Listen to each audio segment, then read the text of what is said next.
Imagine a city where bikes reign supreme. That's the vision of Newcastle-born architect, academic and cycling enthusiast, Dr. Stephen Fleming. Well, Newcastle's perfect because we were founded in a flat basin and we're probably not going to have a metro, but we're densifying. So we're actually working toward a situation that looks very much like a Dutch city where bicycles can account for like 2/3 of the transport mix. Speaking at a property council luncheon, Dr. Fleming floated his idea of creating the perfect cycling city. We can take that traffic around the city centre and then you've got the opportunity to create a more livable and valuable city centre.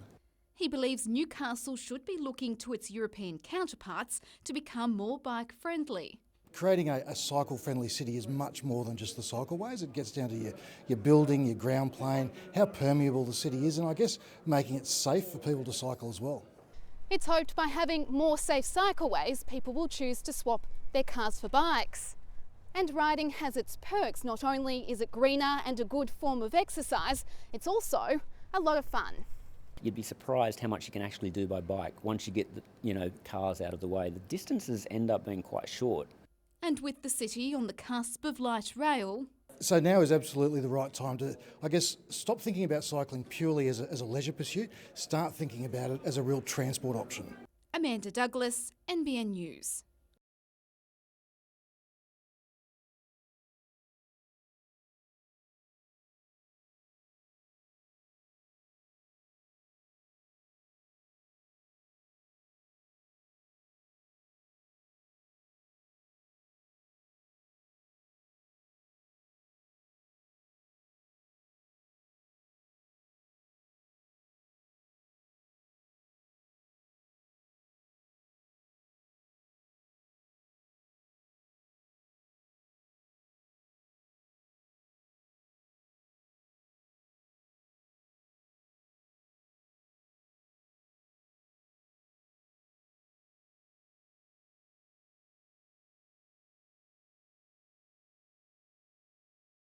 It's the one time of year when city racing comes to the country. This is the 6th year the Scone Cup Carnival has received metropolitan status, attracting a crowd of 9,000. It's a country carnival, but it's got a city flavour with city racing. People love it here. It's very relaxed and it's fun. Among the local identities, hunter trainer Chris Lees. His campaign got off to a great start, with Blazing Steel taking out today's opening race. It's good to get a winner. It's very competitive racing here, so to have any winner over the 2 days is pretty difficult, so good to get one on the board. For the punters, picking the right horse wasn't always an easy task, some resorting to unusual methods. Channeling our superhero powers, we might be able to pick a winner or two, but we don't know yet. Waiting to see. While off the track, it was the ladies turning heads. It's an amazing crowd, such an excellent vibe. With a $20,000 prize pool in this year's Fashions on the Field, there was no shortage of fine frocks and fascinators. I've been asked what's the trend. I would say no trend. I would say it's just pure women looking absolutely glamorous, which I think at the races is what it's all about. Racing continues tomorrow. Renee Feder, NBN News. It's less than a month until the premiere of Pop-Up at the world-famous Chinese Theatre, a Hollywood debut. No wonder Brenton Prince and Stuart McBratney are working hard to stay in shape. Yeah, I've got to look good in a dress on the red carpet. The gym does feature in the film, which is mainly set around Newcastle. And I actually got the ferry, because I live at Stockton, to set, so it was, definitely was a breath of fresh air.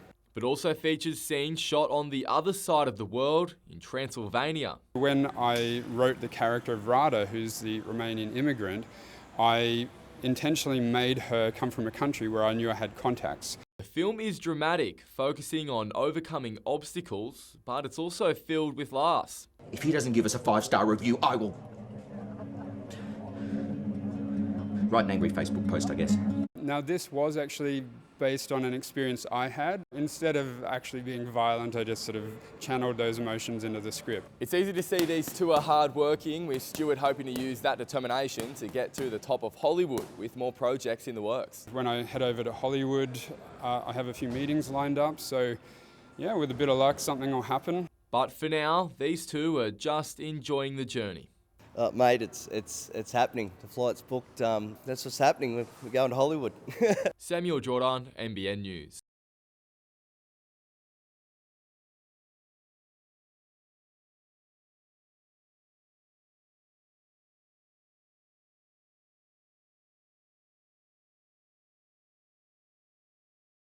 It's fantastic. We'll have a lot of our corporate sponsors here and the community, over 300 in the room today. And we aim to raise more than $55,000 just from today's lunch.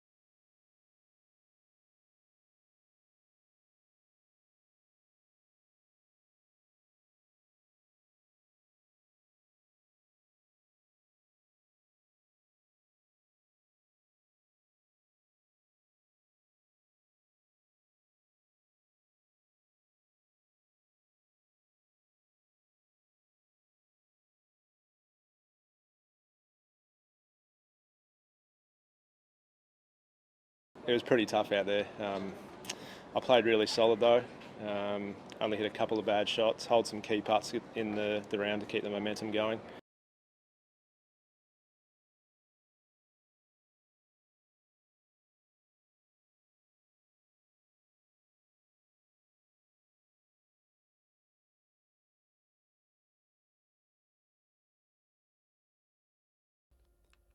A journeyman in the truest sense of the word. Today, Jeremy Smith announced 2016 will be the end of the road. I'm here to probably announce my retirement at the season's end.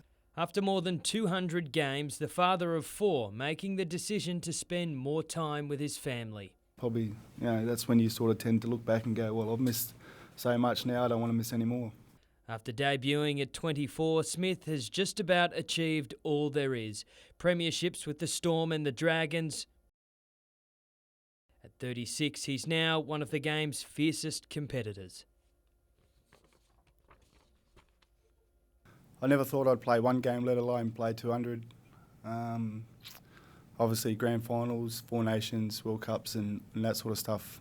Consistency has been his trademark. Coach Nathan Brown today paying tribute to a stellar career. There's not a lot of players in the game that wherever they go, they generally win, and there's very few of those players, and I think that's the influence that Jez has. Competing till the end. It's never done and dusted. There's always a fight.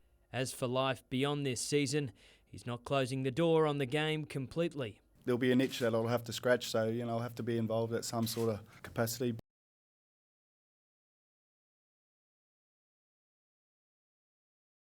Remember the name, Tom Edwards, because he's destined for big things. The 14-year-old races on the Talent Cup Tour,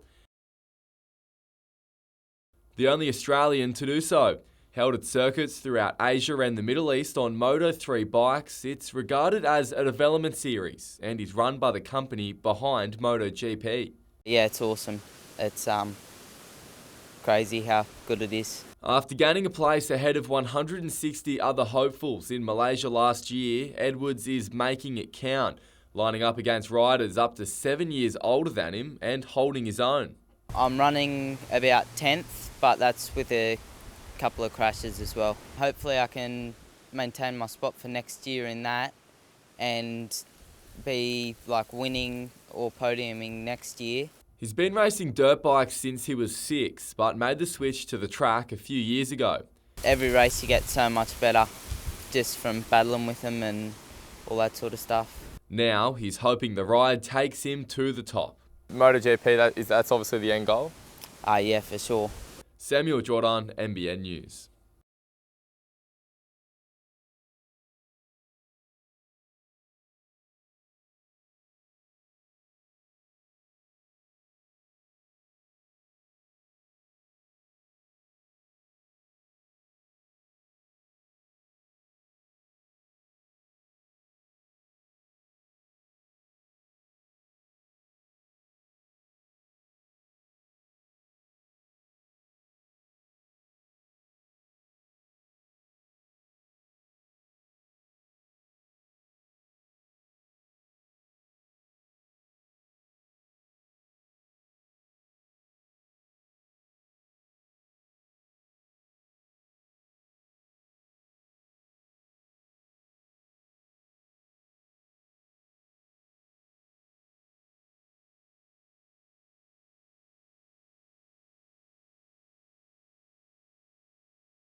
It's the little block caught in a big dispute. The community's long been pushing to have this rejected.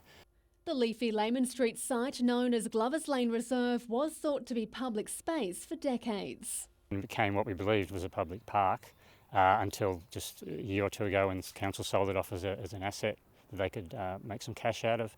A 4 to 5-storey boarding house was later proposed for the 573 square metre site. Plans were withdrawn last year. But the Cooks Hill Community Group says it's now fighting plans for a 3-storey serviced apartment block with basement parking, and the site's heritage nature means it's not subject to usual height and density restrictions. The group also argues the plans will threaten the culture of the area, including the lost Burwood railway line that previously went through the lane.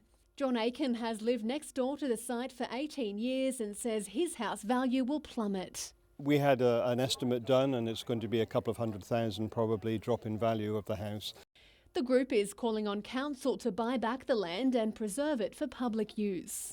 This development really doesn't aid the community of Cooks Hill at all. And I hope that they stand up for the community and allow the community to have back the reserve that has been there for about 30 years. Newcastle Council has recommended the proposal be approved subject to conditions. Councillors will vote next Tuesday. Georgina Smythe, NBN News.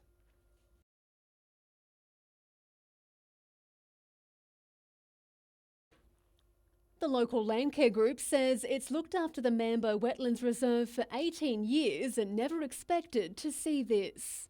I was very, very taken aback. We had no indication, no consultation at all that might even happen. Members say the reserve is important for the area's koalas and Indigenous people. It was all part of Aboriginal culture where we used to camp. Our water sources are pretty important. The 60,000 square metre site is set to go to auction next month, with the Department of Education citing an abundance of unused land in its possession. Well, so far I've sought an urgent briefing from both the Ministers for Finance and Education, and we were in Parliament together last week. I thought that might be a good opportunity. They didn't respond, and so I will keep pressure on those ministers to give us an understanding of why on earth this is happening. The site's E2 zoning recognises its high ecological, scientific and cultural significance, and any future development must take those into consideration. But the opponents remain unmoved on their position. The community wants the auction cancelled and the land to be consolidated into the larger reserve. The Department of Education was unable to be reached for comment. Georgina Smythe, NBN News.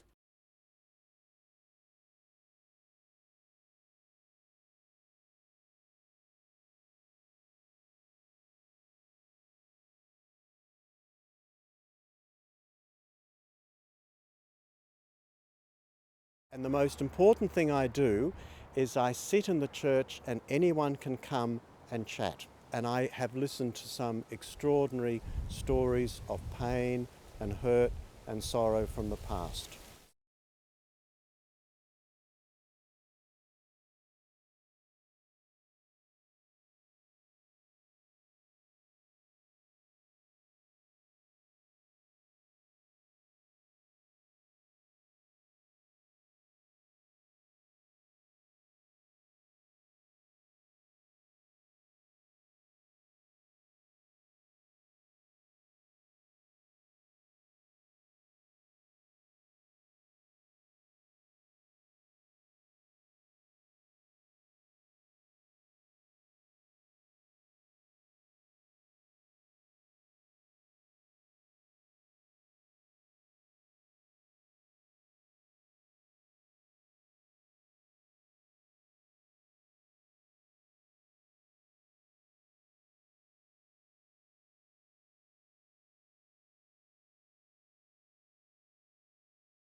After a week off, the competition's benchmark, Hamilton, wasted no time finding the try line, just minutes within the first half.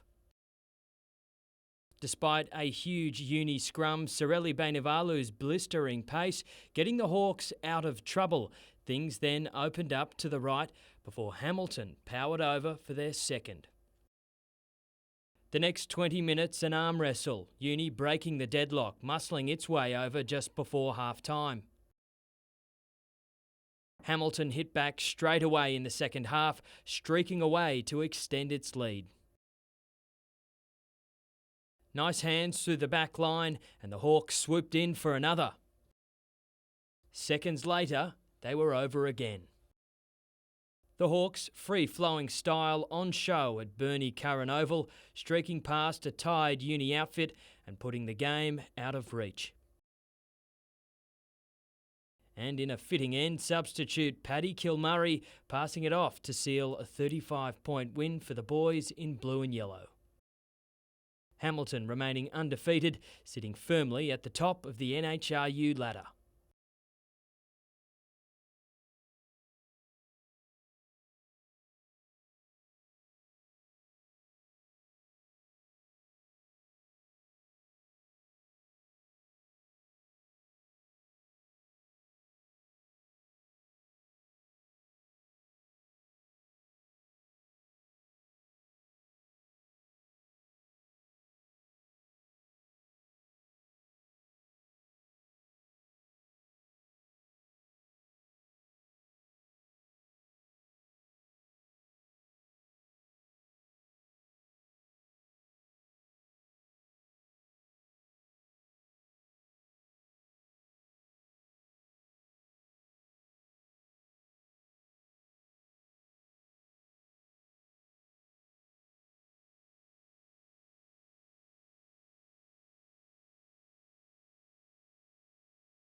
Cars with character and characters with cars. Just to make the kids laugh and enjoy it, and every kid knows who a Minion is, so that's what it's all about. From superheroes to Smurfs, bashgoers weren't afraid to show their stripes for a good cause. We hope to actually live in them for the week and then take them home and see what our folks say about them. Yeah.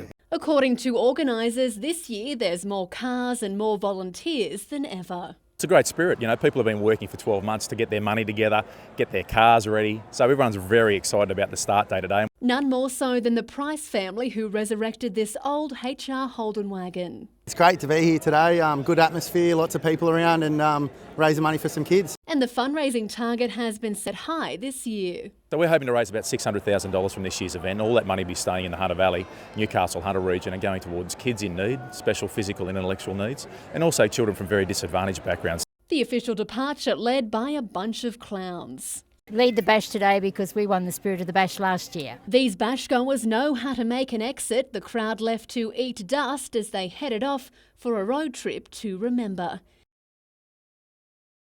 The contingent arrives in Dubbo tonight. Georgina Smythe, NBN News.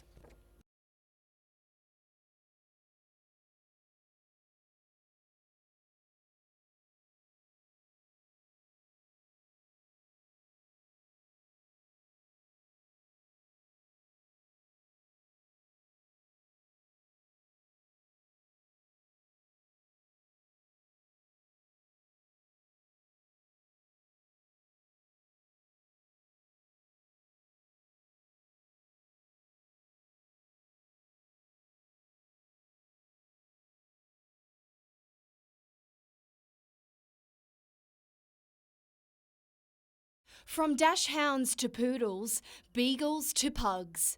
Pooches of all shapes and sizes putting their best paw forward. So we think sort of estimate about 600 at the moment, when we've still got the whole day to go, so potentially we could have eight or 900 people today.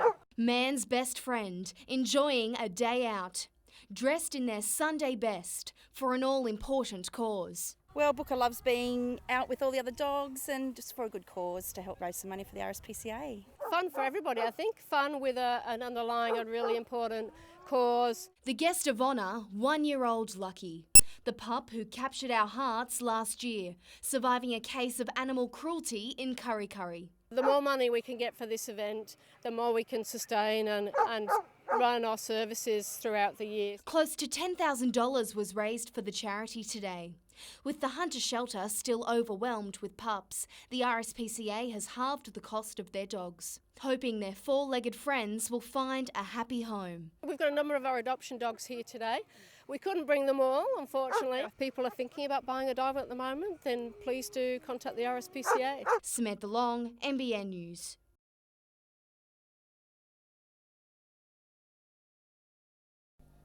Sobbing and brought to his knees, the pain of a record loss for the Knights at home heartbreakingly clear. Yeah, it's a tough one. It's a tough pill to swallow, especially at home. Had all the fans turn up, Indigenous round, everything to play for, but just didn't get the result in the end.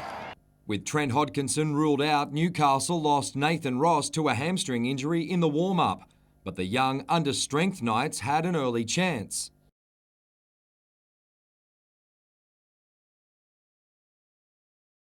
From that point on, it was all Cronulla.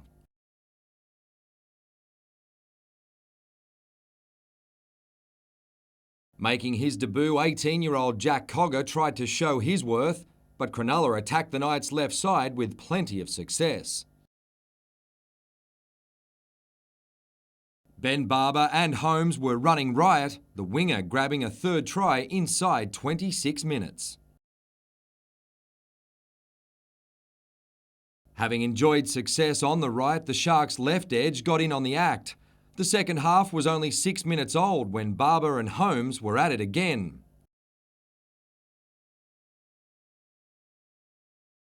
At 44-0, the Knights were closing in on their biggest loss at home in club history. Luke Lewis's second ensured the Sharks would match the 50-0 loss Newcastle suffered against the Eels in 2005. Wade Graham then handed Cronulla the record at Hunter Stadium before a Sasaya Feki hat-trick completed the 62-0 demolition.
Needing a win to claim top spot, Broadmeadow made the perfect start. A defensive mistake by Matthew Swan set up James Virgili.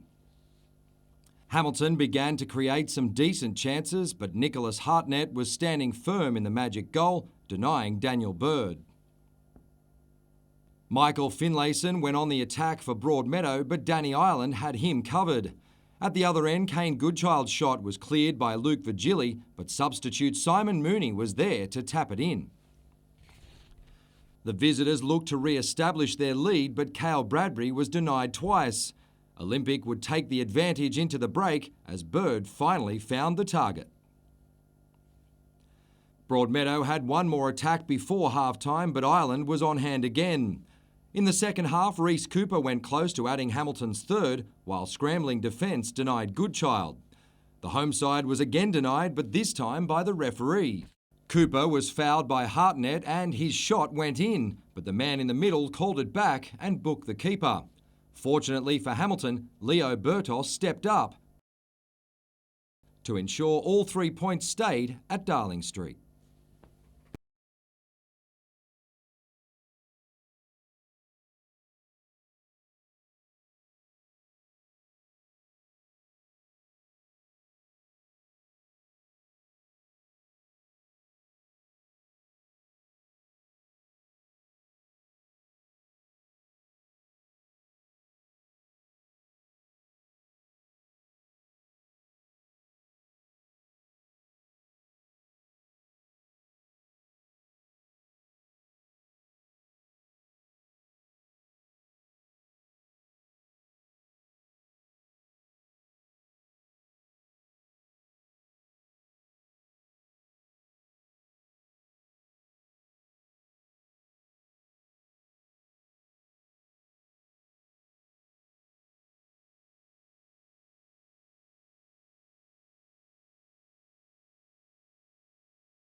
An unusual case for police here at Belmont South, given the initial uncertainty surrounding just what happened. A 26-year-old man was left with serious head injuries while walking along Green Street past the cemetery with a friend at 9 o'clock on Sunday morning.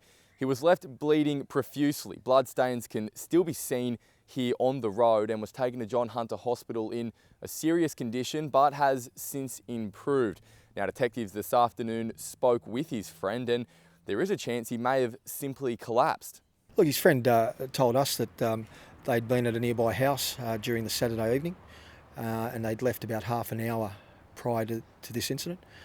The male person was walking with him. In fact, his friend was the one that called the ambulance and rendered some assistance, some first aid. We have information that a quantity of alcohol was consumed by both persons at the house. At this stage, we're taking him by what he said until we can disprove otherwise.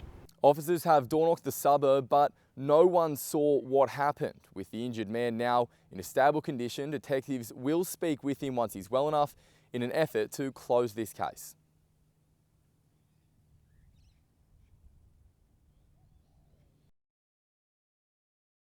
"23-year-old Brittany Merrick looking far different from the woman whose bruised and battered face spread across social media last year. Ms Merrick, how are you feeling? Trying to stay positive.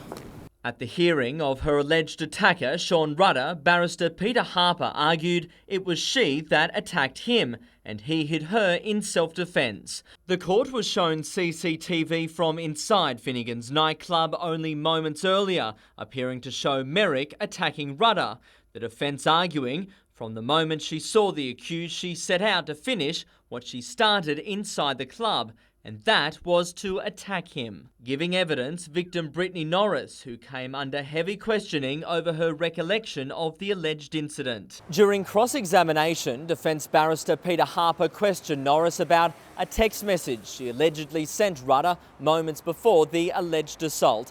It's claimed the message asked the accused, "Where are you?" to which he replied, "Right behind you." But the defence claims police never saw the text message, accusing Norris of deleting it. Ms Norris, anything you'd like to say? No.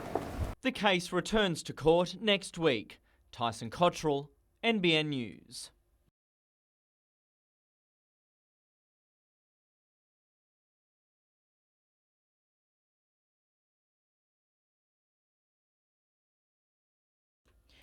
Michelle Stevens has owned this bridal store for 8 years. It's part of a hub for brides-to-be along Hunter Street. But she fears she could be forced to shut up shop and move if the current light rail plan goes ahead. I've been doing a little bit of a letterbox shop with everybody, and the consensus across the board is no parking in Newcastle. We'll all have to just move and go somewhere else. And there are a few shops that have already started looking. This is what they fear. At the moment, this section of Hunter Street features about 280 curbside parks. Under the current proposal, they'll disappear to make way for light rail. We have customers that come from as far away as Dubbo, Tamworth. They come into Newcastle, they're even scared because it's a big city. So even parking meters are scary. So no parking and trying to navigate would be a nightmare. If we have mixed use running, we can have parking. If we have single lane, we don't. The Labor MP argues Newcastle Council's favoured plan of mixed running recessed tracks better suits local businesses and commuters alike. The consultation this government has undertaken has been very inflexible. I've been along to their consultation and they're not moving much at all. The state government has extended its deadline for submissions on the light rail plan until May 27. Kate Haberfield, NBN News.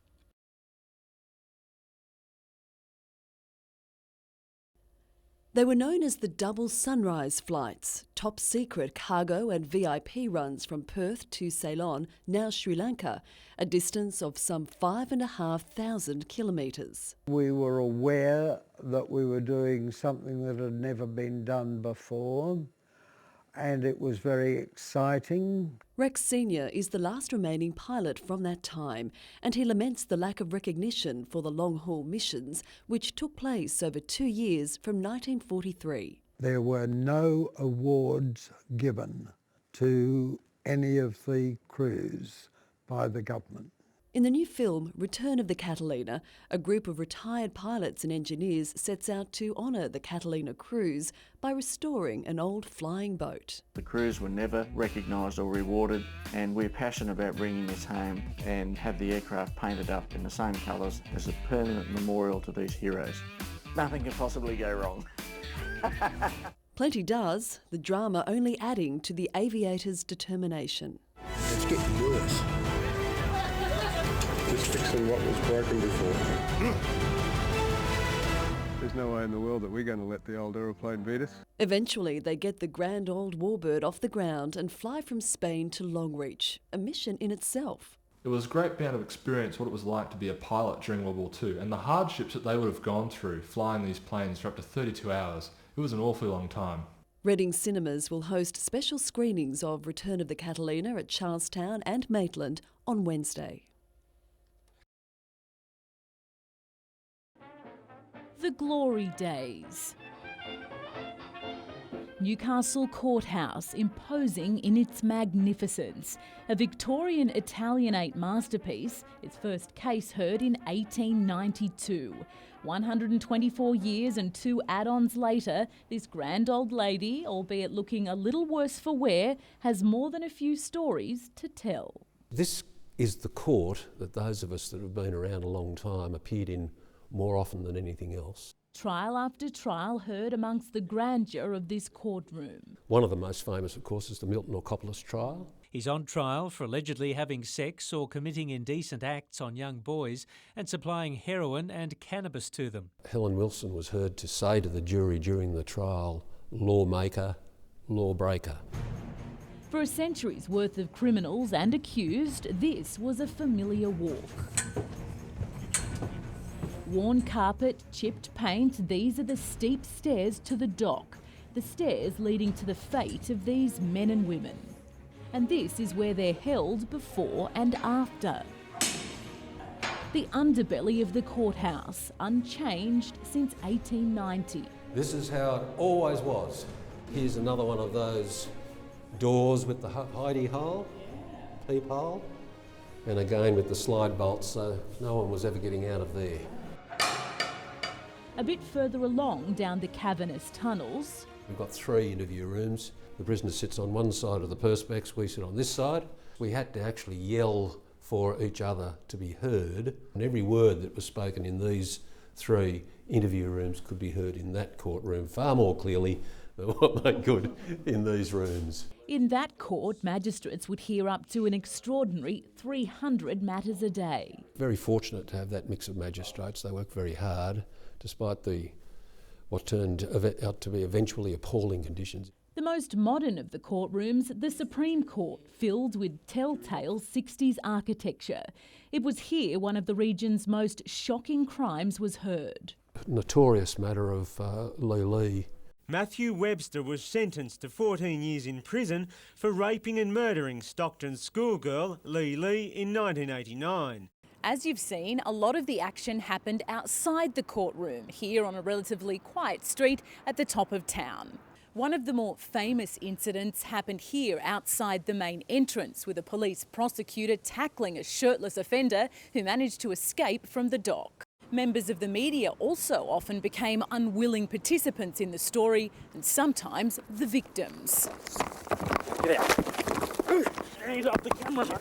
No, you get off him. 124 years of cases, 124 years of stories. On the last day, I must say, we felt some sadness that it was coming to an end, because it's provided a magnificent facility that we have in reality adored over many, many years.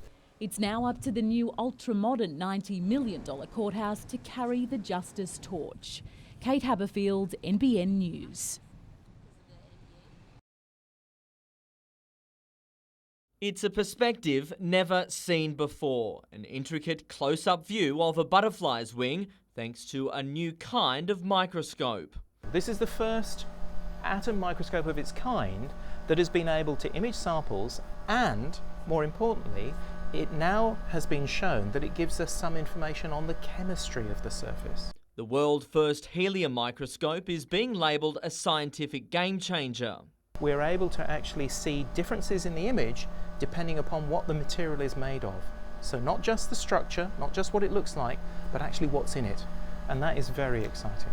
It allows matter to be viewed unchanged and undamaged. They're really hard to image in an electron microscope. If we do, they blow up or they boil. Here, we now have an instrument where we'll cause no damage, because those helium atoms don't have enough energy to penetrate the surface. Given it provides new insight into different structures, the microscope could potentially pave the way for a number of scientific breakthroughs in areas such as defence, biological science and pharmaceuticals. The microscope detects around 1 in every 10,000 atoms, and as powerful as that may be, work is already underway to increase its sensitivity by more than 100,000 times. We think that we can make it smaller, make it a benchtop instrument that should be widely applicable to scientists and researchers across the globe. Tyson Cottrell, NBN News.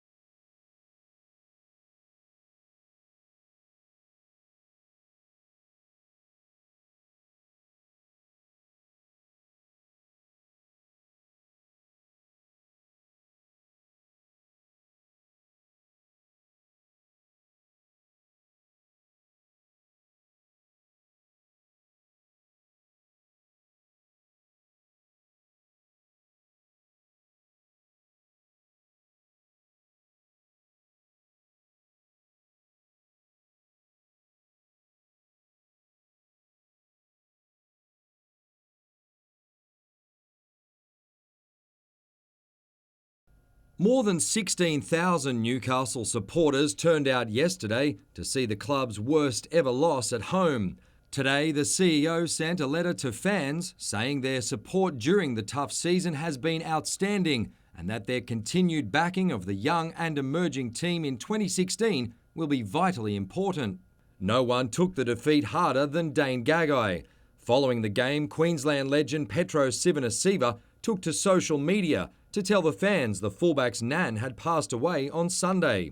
Considering the odds stacked against Newcastle, rival skipper Paul Gallen wasn't putting too much stock in the massive win. So I've got a bit of sympathy for them, for their coaching staff, obviously, with Brownie, but at the end of the day, they're not my worry. We come in to do a job, and we did it. Playing their first and second games in the NRL, young halves Jack Cogger and Brock Lamb earned praise in a losing side. Really happy with their contribution. There's going to be things they'll look at and they'll like to do better. But as a whole, I thought they did some really, really good stuff out there with the ball in their hand. They're probably playing before their time, but Newcastle have got two good young kids there that are, as I said, playing off the back of a forward pack that wasn't going forward today was really hard for them. But so they'll learn from that. Trent Hodkinson is hoping to recover from a knee injury in time to face the Tigers on Saturday. Just give it a rest this week and look after it, and we'll be running again tomorrow or Tuesday. So looking forward to next week. In some much-needed positive news for the Knights, Jake Mamo has been cleared to resume full training after recovering from an ankle injury and could return to first grade this weekend.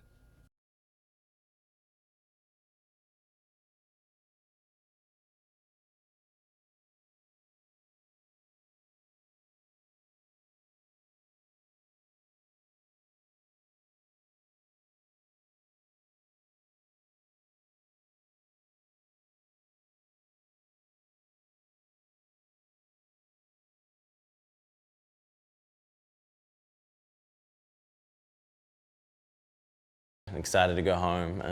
Of course, see my mum and dad, my fans, my friends and family, and I love that stadium.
In a humble community hall in Morisset, there were some simple requests for Labor's Joel Fitzgibbon. To be truthful and honest in everything they say. I want some hope for our children.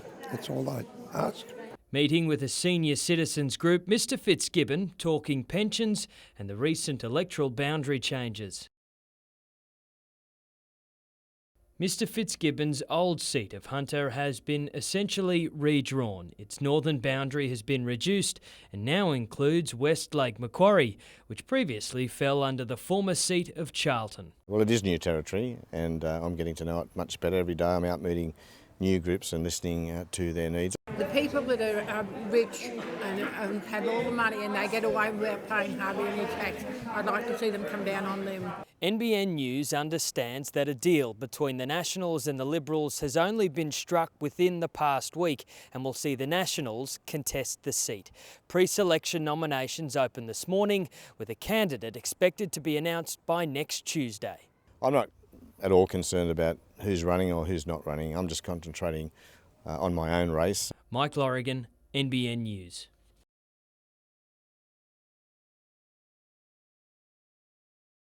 At least 40 cents of the price of every litre of fuel we buy in Australia is tax. NRMA President Kyle Loades says governments should be returning more of it to regional areas. We want to see at least 50% of the fuel excise being poured back into all roads, but including local council roads. Getting that right will fast-track upgrading the roads, making it safer. While there has been improvements to Hunter roads in the last couple of years, there's still a considerable shortfall between work needed and money available. Cessnock needs an extra $2.6 million, Newcastle $23 million. Lake Macquarie needs $51 million to fix its local roads, while Maitland is the most in need with a $77 million backlog. Maitland in particular is the worst. And when you look at the reality, Maitland's a hotspot for not just the locals, but also it's one of the fastest growing regions in the state. And it's also, many people visit there on the way through to the vineyards. So Maitland and Cessnock area, you know, it's not just the locals, it affects the many thousands per week that visit the Hunter. The NRMA is calling on candidates in the upcoming federal poll to push for a greater share of fuel excise for local roads.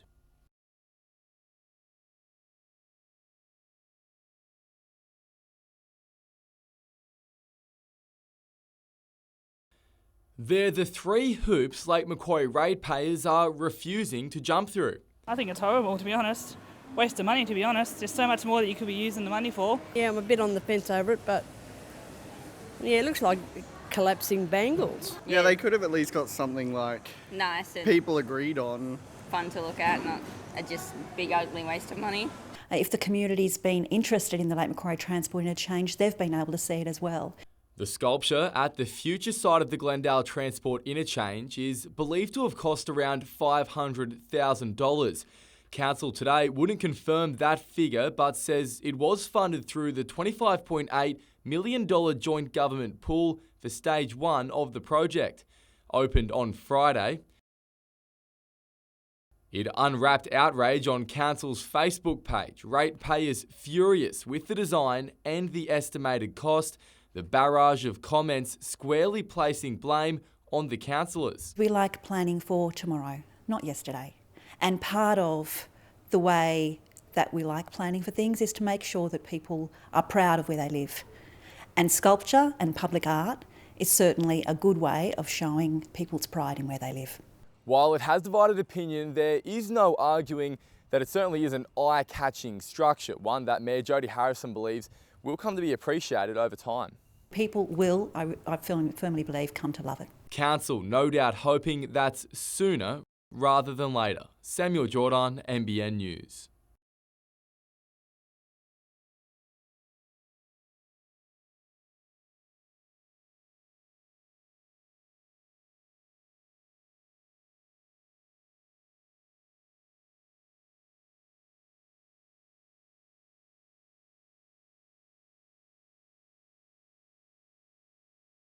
Where we have the information available in our systems, we're making it publicly available. It makes it so much easier for people who just want to know what the status is with their own property and with other properties that they might be interested in knowing about.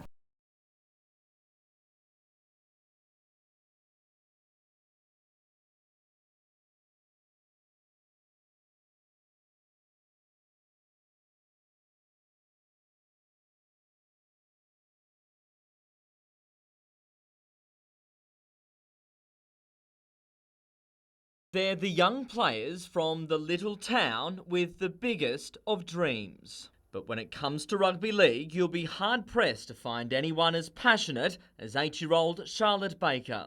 How much do you like football? If I could do a scale of never ending. That much? Yeah, that much. Our whole family's always been really into football, and I've managed to indoctrinate the children to go for the Dragons. Charlotte's pride, though, lies with her Dungog Warriors under-9s team, a side which has received the call-up of a lifetime. You guys have won the very first Holden Junior State of Origin. You're going to Sydney to play against Queensland. Yeah! Awaiting the youngsters from sleepy Dungog, this. 83,000 screaming footy fans watching them play the curtain raiser for the first State of Origin match in Sydney. We're going to play there and we get to watch a game, so I'm just really excited. I can barely speak. Front and centre on the night, Charlotte, who'll toss the coin before kick-off. It'll mean everything to her. I'm happy that I won it for my team, and I'm happy that we actually get to go. I'm barely speaking, I'm shaking. And while there's still a few sleeps before the big day, the countdown has already begun. Probably I'll go on my calendar and go, that's right, I'm going to mark the day, write it down. 15 days and counting. Tyson Cottrell, NBN News.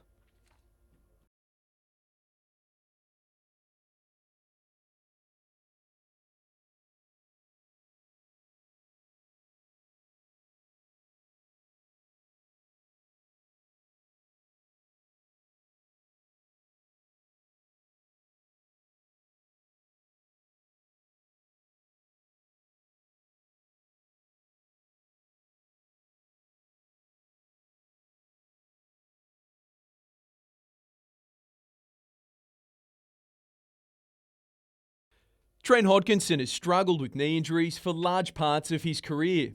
His absence was felt at Hunter Stadium on Sunday. Coaching staff are now aware he needs to be monitored more closely. His knees have probably been well documented over his career, and we're probably learning how to manage him a bit. And Hocko's probably wanting to probably do the right thing all the time and train all the time is probably not in the best interest. He's expected to be fit to face the Tigers this Saturday. It's nothing that should concern anyone from a New South Wales level, and nothing that should concern us long term. Jacob Saifiti's wrist injury isn't as bad as first thought, but he remains in doubt to take the field this weekend. Nathan Ross is more likely to play, despite succumbing to a hamstring strain in the warm-up for the clash with the Sharks. Brown is trying to remain positive in the face of adversity.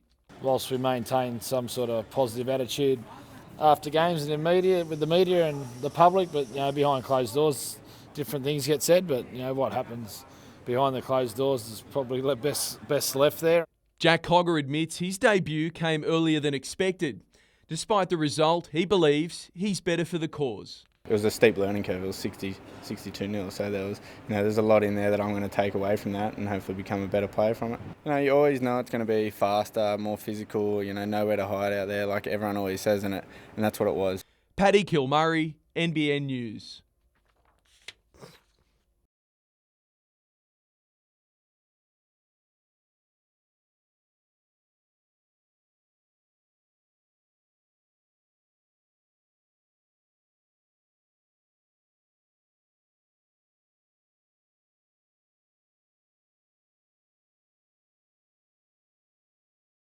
Last year we'd have a few that would top score in about the 20s, and then everyone else would get about 4 or 5. But yeah, it's just across the board we're going really well together.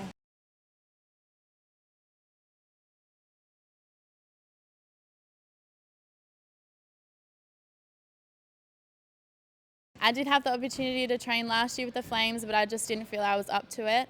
But yeah, this year, after this season that we're all having, I think it could be a big possibility.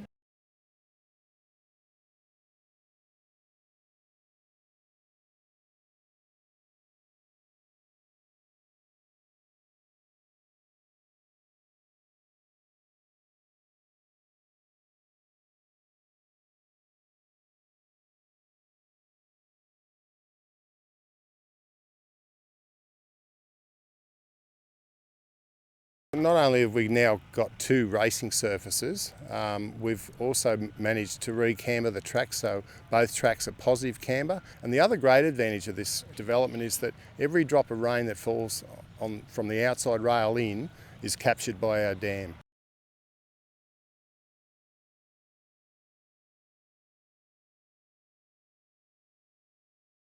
We're looking to make sure that it's looked after and it's nurtured and gets all the attention, love and attention that we can put into it, whilst we continue to race on the Beaumont track.